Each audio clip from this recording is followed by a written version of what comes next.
Okay, so we'll begin our discussion on binomial theorem with a question. Like whatever we studied in the previous session, we'll take a question on that only. Say we have this, and I ask you to find,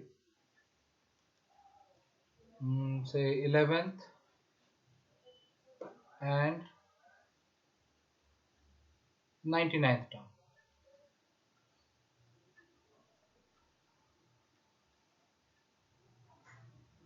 So pause the video and try it on your own. Okay, so T11, like we'll write it in this way: T10 plus 1 means the value of R is 10 and the value of N is 100. तो क्या हो जाएगा? 100 C R जो कि 10 है, ठीक है. First term which is 1 to the power of 100 minus 40. Oh sorry, it's not 40, it's 10. Sorry. And which is the second term? The second term is minus 4x. Don't say only 4x, minus 4x. So minus 4x to the power of 10. So see what will be the answer? The answer will be 100 C10. Its value is going to be a larger value, so we'll not calculate it.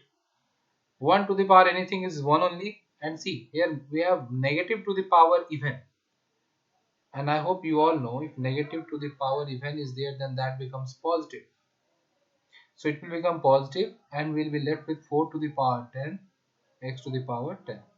So this is the answer. बस ऐसे ही छोड़ देना answer को, calculate नहीं करना है यार पूरा जब भी ऐसा आएगा तो. नेक्स्ट इसी तरीके से 99 टर्म निकालो,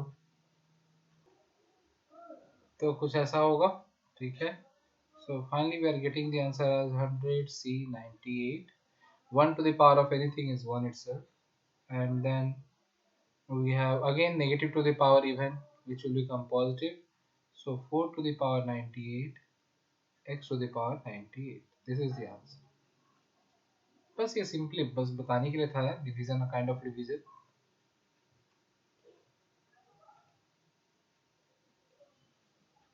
तो देखो, sum up we can say कि x plus a to the power of n can be written as, कैसे लिखते थे हम लोग, nc0 plus nc1 में ऐसे करके लिखे रहते हैं ना. तो हम लोग इसको जनरल टर्म्स के ncr ऐसे जनरलाइज कर सकते हैं. ncr first term to the power of n minus r and second term to the power of r. लेकिन ये खाली एक टर्म नहीं, ये क्या होगा, यहाँ पे r का वैल्यू हम लोग चेंज करते रहेंगे. क्या क्या, पहले 0 बैठाओ, फिर 1 बैठाओ, फिर 2 बैठाओ, फिर 3 बैठाओ, फिर 4 बैठाओ, and so on till n. हम लोग 1 बाय 1 r का वैल्यू बैठाते रहे, और इन सारे टर्म्स को अगर ऐड कर ले, से t1 हुआ, t2 हुआ, t3 हुआ, इन सब को अगर ऐड अप कर ले, ठीक है, टिल tn, तो यही होता है बाइनोमियल थ्योरम, और यही है बाइनोमियल एक्सपेंशन, ठीक है. तो हम लोग क्या बोलेंगे इसको, summation from r equals to 0 to n, बस दिस इज इट. इस तरीके से हम लोग इसको रिप्रेजेंट कर सकते हैं, ठीक है.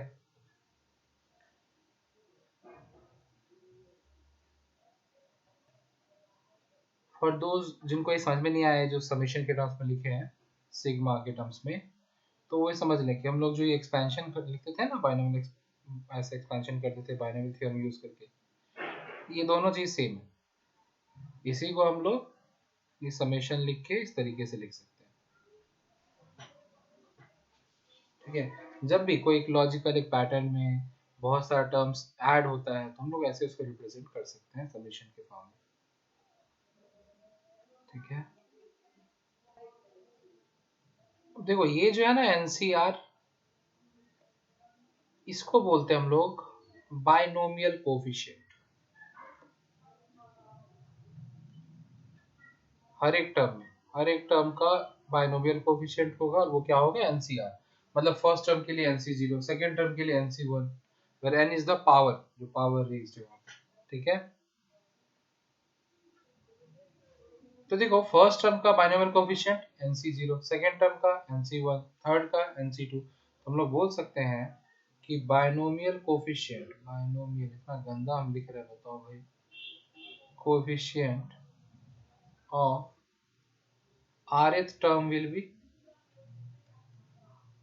NCR minus 1, ठीक है। मतलब फर्स्ट के लिए NC0, सेकेंड के लिए NC1, तो जो टर्म फाइंड कर रहे हैं उससे एक कम आ रहा है कोफिशिएंट, मतलब NCR minus 1, बस ऐसे ध्यान रखना, ठीक है। Okay, now will be writing few properties of NCR। जब हम लोग ये NCR लिखते हैं तो सब कुछ प्रॉपर्टीज होता है। पहला है कि NCR का वैल्यू और NCn-R का वैल्यू इक्वल होते हैं। बोलने का मतलब ये हो गया कि if we have 10C3 then it will have same value as 10C 10-3, मतलब कि 10C7।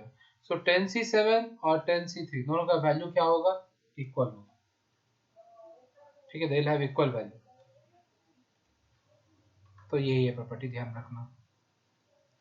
अच्छा, एक और बात, हम लोग ये बार बार NCR से लिखना पड़ा, सो हम लोग क्या करते हैं, ये जो NCR है इसको खाली CR से डिनोट करते हैं, ठीक है। हाँ, ये बार बार लिखना पड़ रहा है तो इसे डिनोट कर दो। खाली अब लिखा हुआ रहे ना कि C1, तो इसका मतलब ये मत समझना कि ये क्या नया चीज आ गया, नहीं, इट इज बेसिकली NC1, ठीक है, ऐसे सोचना।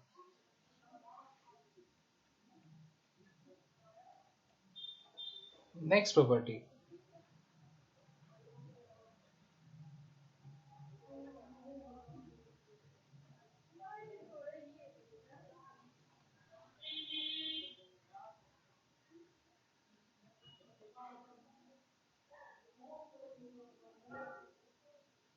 this is the property, NCR will have same value as N by R, N minus 1 CR minus 1.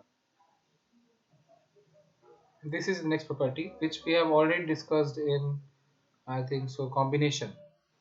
C0 मतलब NC0 plus NC1 plus NC2 and so on till NCn, if we add up we are going to get 2 to the power n as the answer। बोलने का मतलब ये हुआ कि अगर हम लोग 5C0 plus 5C1 plus 5C2 plus 5C3 plus 5C4 plus 5C5 करें, ठीक है, तो आप इसका वैल्यूज कैलकुलेट करके ऐड अप कर सकते हो, but we can say that directly that the value will be 2 to the power 5, which is 32। Okay, now see this next property, it's very interesting। like see, अगर NC0 NC2 NC4 मतलब even वाला, ठीक है, और फिर हम लोग odd वाले को देखें तो दोनों वैल्यू इक्वल आता है। oh, not 2, it's 3।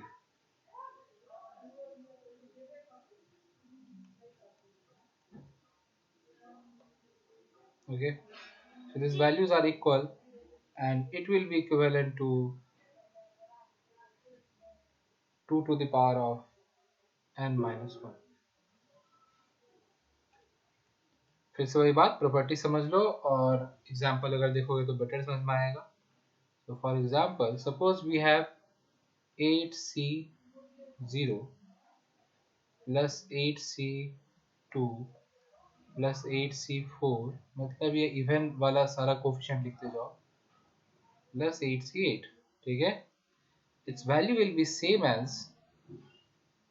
8C1 plus 8C2, not 2, all the odd, 8C3, yeah, plus 8C5 plus 8C7. Their values will be same and it will be equivalent to 2 to the power of 8 minus 1, means 2 to the power of 7, which means how much? 128. So each of them will be 128 and their summation will be 2 to the power 8, means 256. Okay, you can verify it. ये values को add up करके देखो, use calc and add them, you can verify this। Now see, next properties might not be that useful to you all, considering your exam, but it's useful for entrance exam And also, if you like coding, if you are interested in coding and you code all the time, then it can come into handy. So the property is like for event terms only, like nc0, nc2, nc4. अगर हम लोग कुछ ऐसा करें कि एक को plus करें और दूसरे को माइनस करें ऑल्टरनेट में, मतलब nc0 फिर 2 वाले को माइनस करो, फिर 4 वाले को प्लस करो, फिर 6 वाले को माइनस करो, ठीक है, एंड सो ऑन, 8 वाले को प्लस, 10 वाले को माइनस, एंड सो ऑन, ऐसे ही करते जाओ. The result will be 2 to the power of n by 2 cos n pi by 4. This is the value. Again, you can verify it like by taking some values. Say 6c0 minus 6c2 plus 6c4 minus 6c6. Okay? And then you see what is the value and verify kar lena. See, I've used this example to verify it and it perfectly matched. Okay? तो ये property ध्यान रखना. I say it will not be useful all the time, पर हाँ ये entrance exams में काम आ सकता है और बाकी अदर टाइम काम आ सकता है, like coding and all. Similarly, we have for odd terms like c1 minus c3 plus c5 minus c7 and so on. This time it will be, instead of cos it will be sine.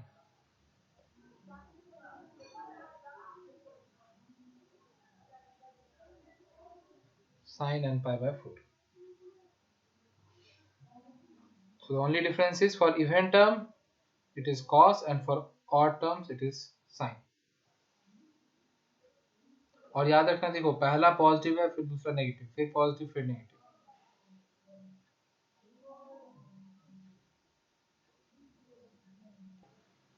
Now see this next property. अगर हर एक term का square हो जाए, मतलब we know that nc0 plus nc1 plus nc2 plus nc3 and so on till ncn, the answer is 2 to the power n.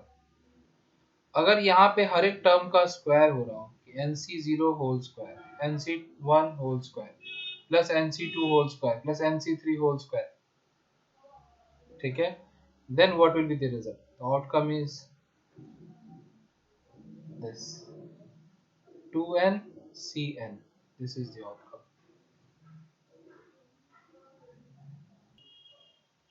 So this is it from this properties of NCR. Remember this, ये c0 का मतलब क्या है, whole square का मतलब nc0 find करो इसका whole square, ठीक है. सपोज जैसे लिखा है c2 होल स्क्वायर, इसका मतलब हो गया कि nc2 फाइंड करो उसका होल स्क्वायर, ठीक है.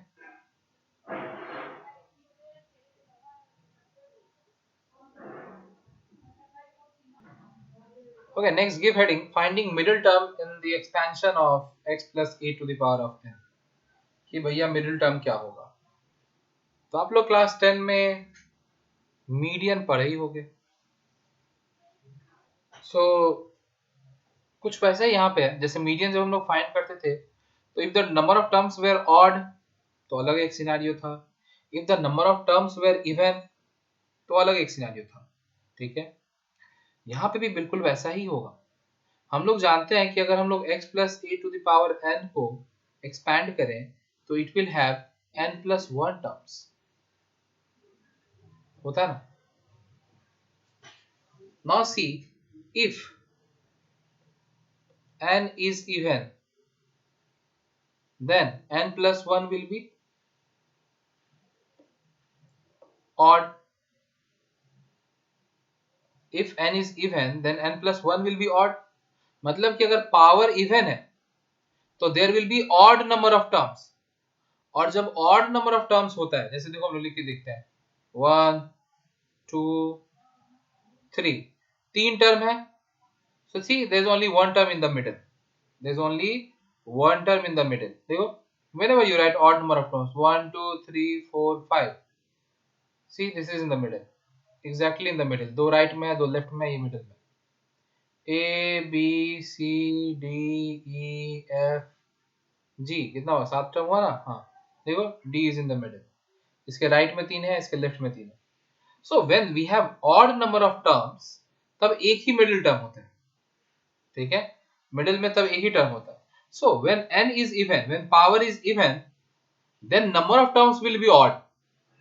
The number of terms in the expansion will be odd, and in this case we can say that we will have only one middle term.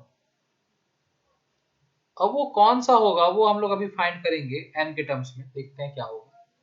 क्या होगा वो बाद में देखते हैं, पहले तो ये देख लेते हैं कि भाई किस सिनेरियो में क्या होगा, ठीक है? पहले अलग अलग सिनेरियो देख लेते हैं हम लोग, उसके बाद हम लोग फाइंड करते हैं कि भाई मिडिल टर्म क्या होगा।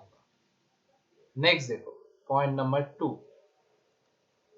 वही बात कि if now power is odd, मतलब कि n is odd, so if power is odd then number of terms will be even,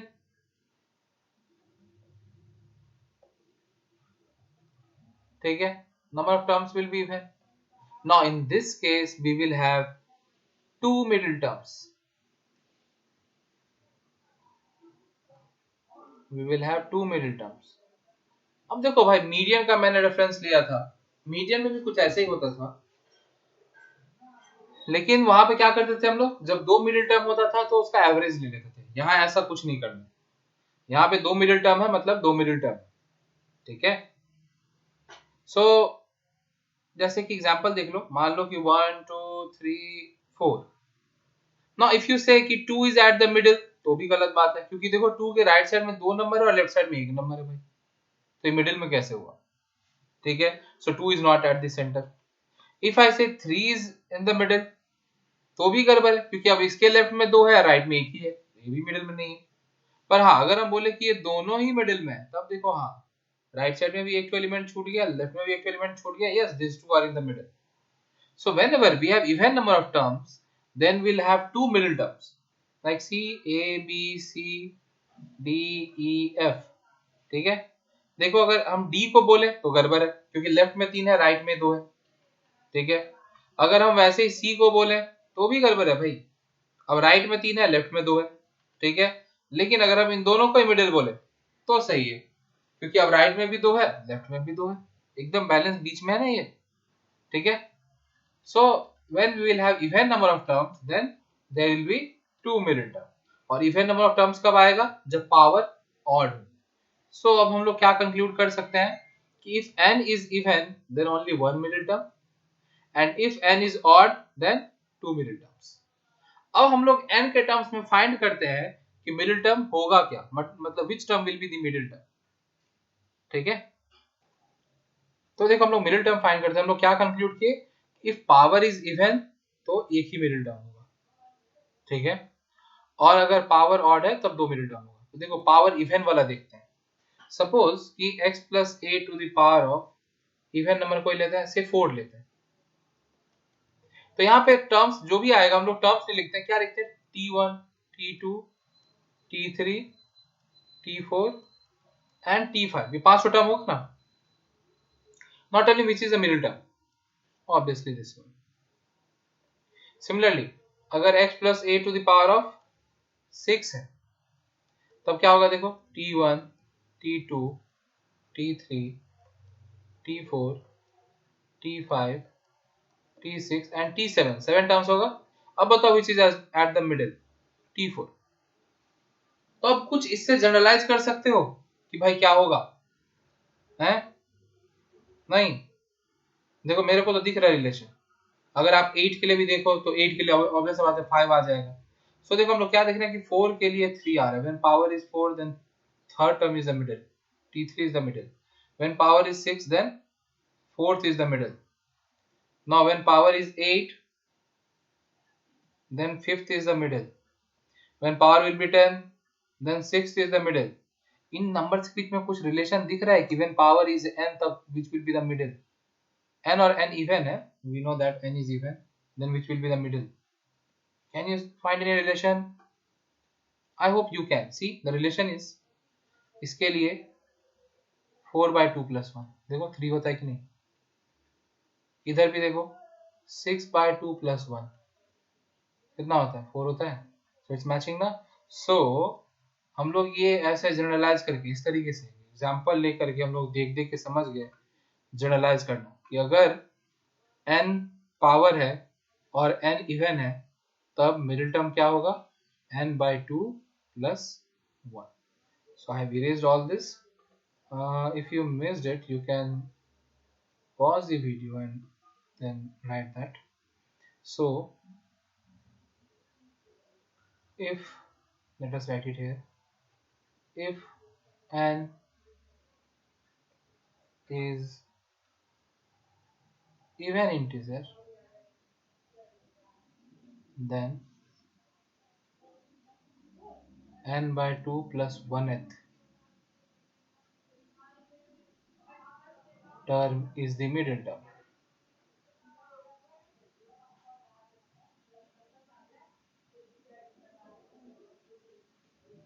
ठीक है। सो Tn/2 + 1, तो क्या हो जाएगा देखो, NCR, here R is n/2 only, x to the power of, तो यहाँ लिख ही ले रहे हैं कि x + a to the power n को एक्सपेंड कर रहे हैं, assuming this,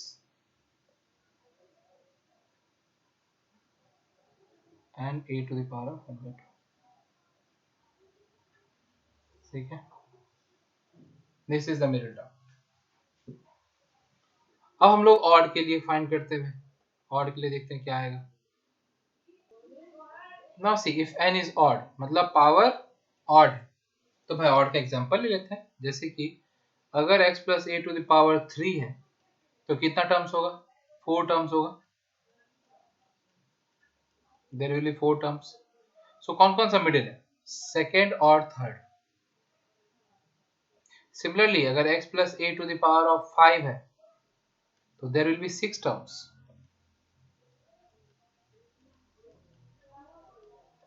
होगा ना 6 टर्म्स। तो मिडिल टर्म कौन कौन सा है, 3 और 4, ठीक है। अब उसी तरीके से हम लिख के जनरलाइज कर लेते हैं भाई कि 3 के लिए क्या क्या आ रहा है, 2 और 3, ठीक है। 5 के लिए क्या क्या आ रहा है, 3 और 4, तो 7 के लिए क्या क्या आएगा, 4 और 5, ठीक है, एक एक शिफ्ट हो जा रहा है। 9 के लिए क्या आएगा, 5 और 6। Now try to relate these numbers and write it in terms of n। देखो क्या हो रहा है, बोल सकते हैं कि this term is 3 + 1/2 and the next term is 3 + 3/2। ये देखो 5 + 1/2 और इसके बाद वाला 5 + 3/2। सो इस टर्म्स में, इस सेंस में हम लोग क्या बोल सकते हैं कि if n is odd, so if n is odd then n + 1/2, n + 1/2th term and n + 3/2th term, these two terms are the middle terms।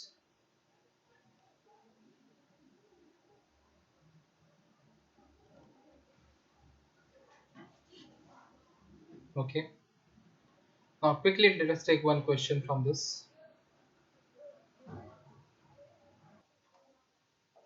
Okay, so let us solve this question। Find the middle term within bracket s, मतलब term भी हो सकता है और terms भी हो सकता है, singular plural, ठीक है, in the expansion of this। So see here the power is odd, मतलब कि 2 मिडिल टर्म होगा, ठीक है। सो यहाँ पे हम लोग पहले तो फाइंड कर लेंगे कौन कौन सा मिडिल टर्म्स होगा। So middle terms will be 15 + 1/2th term and 15 + 3/2th term, means 8th term and 9th term। Now we know how to find terms। T8 क्या हो जाएगा? We'll write it as T7 plus 1. Then it is n. Here n is 15. 15C R. R is 7. ठीक है. First term to the power of n minus R. And second term, which is minus 2 by x, to the power of R, which is 7 here. Now evaluate it. Whatever we get is our answer. 15C7 का value थोड़ा बड़ा आएगा तो रहने देते हैं. x to the power क्या हो जाएगा? देखो 15 minus 7 is 8. 8 times 2 is 16. Minus का पावर ऑड है मतलब नेगेटिव होगा ये term. 2 to the power 7 by x to the power 7. ये कैंसिल आउट हो जाएगा. So we are getting the answer as minus 2 to the power 7. Value of 2 to the power 7 is 128. छोटा value इसका लिख लेते हैं. बड़ा वैल्यू रहता तो वो भी पावर में ही छोड़ देते. ठीक है. 15C7 x to the power of 9. This is our answer. Oh, this is not our answer. ये तो एक 2 मिनट टर्म हो. दूसरा भी तो फाइंड करना पड़ेगा. T9 भी तो फाइंड करना पड़ेगा. So now you find T9 on your own. I will not solve that. ठीक है. And then these two terms will be the middle terms. Okay. So this is it for this session. We'll continue our discussion on this binomial theorem in the upcoming session. Till then, keep watching and keep learning. Thank you.